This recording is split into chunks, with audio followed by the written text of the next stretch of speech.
Little, the 12th annual CVS Charity Classic continues today at Rhode Island Country Club. The tournament brings some of the biggest PGA, LPGA, and Champions Tour stars to Rhode Island Country Club. And once again, we're joined this morning by Patrick Little, who is live down there from the links. Pat, we got a pretty tight leaderboard there with a couple of co-ed teams leading, and then a lot of the young guys are right in the hunt at 8 under, huh? That's right, Ben. And speaking of young guys, we've got Team Little coverage here this morning on the road show at the CVS Charity Classic.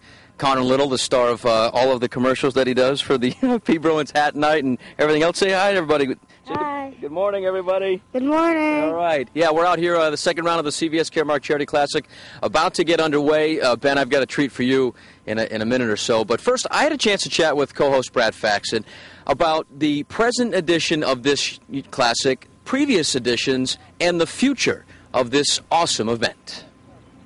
All right, Brad, hard to believe this is the 12th CVS Caremark Charity Classic. I mean, it's amazing that it's run this long. You've had Hall of Famers, past and present, and some future ones. Now you've had some of the best female golfers on the planet show up and play in your event. Can you believe it's still going strong?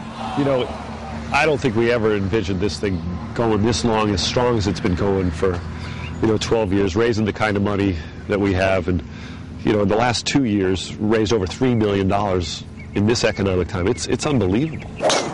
Now, Mondays and Tuesdays typically are reserved for touring pros, men and women, to just sort of maybe chill out, see your family, do play in a couple outings. How do you convince all of these great players to come here to little old Barrington, Rhode Island, on their days off?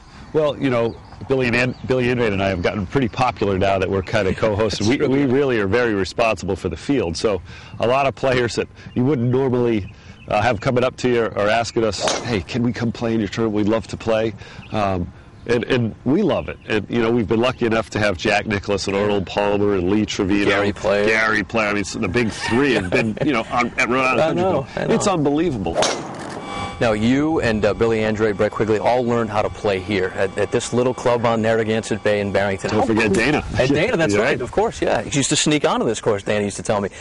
What is it like having the best in the world, your buddies now, come and play? And you have to pinch yourself sometimes and say, I can't believe this is actually happening. Well, my favorite part of this tournament, and it's every year, when we play the 18th hole, right, and you see all the big trophy suites and the stands and the fans here, and then when Billy and I played with Gary Player and Arnold Palmer one year and saw it full of people, I was going, I can't believe it, because, we didn't know we'd be able to do this in Barrington. And, Dana Quigley kind of led us off to believe that we all could do it.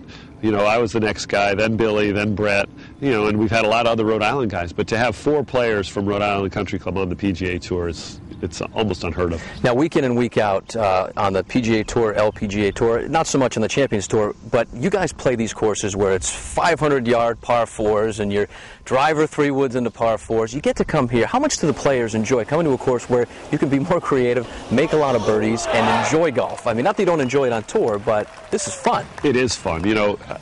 I go out and play. I played the players, the TPC the other day, and 465, 465, 480, 490. And, not to say we don't have any good holes or long holes here, but it's not on top of each other. I think the design and everybody enjoys coming here. It's easy on your eye. The scores aren't unbelievably low. Right. If we get any kind of wind or the greens get firm and fast, it's a challenge on the greens, which I like. But I haven't heard one player come here and say, I don't like this course. Right. Not one. I don't know if we ever have a timeline to say, it's going to end in 2012. I think as long as we can get top players here, as long as we can give a lot of money to charity, as long as CVS thinks it's worthwhile for their business and I think it's great for their PR, we'll keep doing it.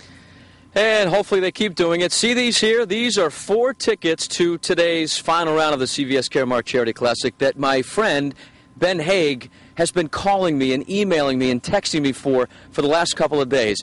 But now that Ben has been chirping back there in the studio about my good gig and how I don't work hard, I'm not so sure that I'm going to give these to him today. So, Ben, you have 45 minutes, the remaining of the show here, to be a little bit nicer to me.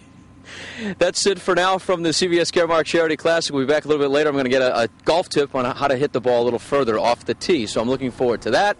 And I'm also looking forward to seeing what the weather's going to be like today. And for that, we'll send it over to